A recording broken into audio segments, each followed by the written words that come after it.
Well, welcome to our fourth soundstage, which you've already heard Thrice perform. We've got Dustin, Pepe, and I can never remember which. Riley is right there, and Ed is there. And this is something we've been trying out. This is the first time we've had an audience for one of these, and to do this interview. And it's what you've just seen. It's to try to make it as bare bones as possible. That it's like performing in their living room, and you got to sit in and watch it, which is really cool, I got to say. And we have several questions. I'm not really going to be, well, I have one question to start off with as an interviewer. And it's kind of basic, but what is the difference between the first two volumes and the second volumes? And did it make sense to separate them the way you have? I think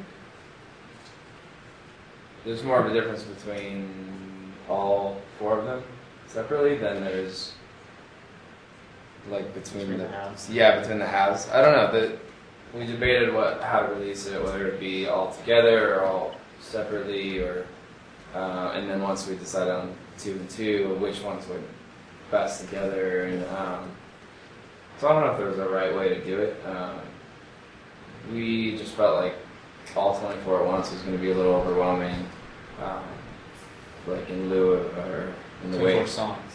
Sorry, it's songs. No, There are 22 more EPs. Yeah. But I don't know, the Tom Waits triple disc had just come out. It was 54 songs, 3 hours, and I was just like, I love Tom Waits, but I you can't keep your head around it listening to it all at once, and so it's a little overwhelming. Like I almost would have rather split up, 3 months apart at a time or something. But so that was kind of one of the spurs to break it up so that people could really have time to appreciate it and then hopefully gain a better understanding of it as a whole, since we'd had a year to sit with all this stuff and really wrap our heads around it.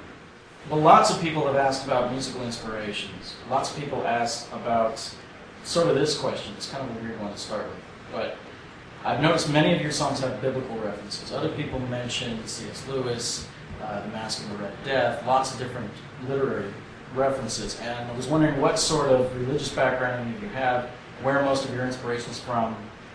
That question came up a lot, and I'm sure you get it a lot, and I think it might actually be a pretty hard question to answer. I think, since I write the lyrics, most of that's going to come down to where my roots are and things that I believe in. I'm a Christian. The band's not a Christian band. We've never wanted to be that. Not all of us are Christians, and I've always had a kind of weird taste in my mouth from that. Anyway, this explicit subculture that's not part of the rest of the world, and usually just a bad copy of the rest of it. Anyway, so I try to I don't try to write with any purpose. I just whatever comes out, but I tend to be a person that struggles with the bigger questions of life, meaning, and search for truth kind of stuff. So I think that's always been a pervasive subject. But I try to write lyrics in a way that I think everyone can get something out of them. What is inspiring you these days? What inspired this whole set of the 2 albums? I think the thing that makes us is that we're 4 very different people musically, and the stuff that we're drawn to is all really different. There's definitely a core of bands that we all listen to and we all love, but when we started, it was we all listened to a lot of the same things. Yeah, and it's really spread. And now it's there's a small core of bands that we all appreciate, and then you dig through our iPod playlist and everything goes in different directions. And since everybody in the band writes and brings pieces of music to the table, you're getting these ideas from a bunch of different influences, and then what we try to do as a band is just combine those and turn it into whatever it is that we do, I guess. I think we could probably go through each EP and pinpoint certain bands that we definitely see as being important. Or were listening to at the time when you were writing so and so part. I definitely think when you're writing, whether you know it or not, you're drawing directly from bands that you're listening to at that time. And I know for sure a lot of the stuff that I wrote for this. Well, who's the one band or artist that just all of you agree on?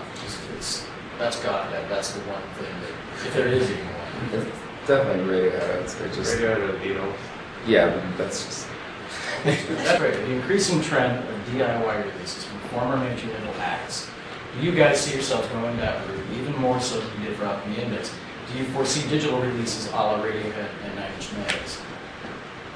It's definitely an appealing idea. The thing that Nine Inch Nails and Radiohead have going for them is that they're massive touring bands and they have platinum records and much bigger fan bases than we do. So it's a little bit easier to say, here's a free record, or we'll charge you whatever you want to pay. Right.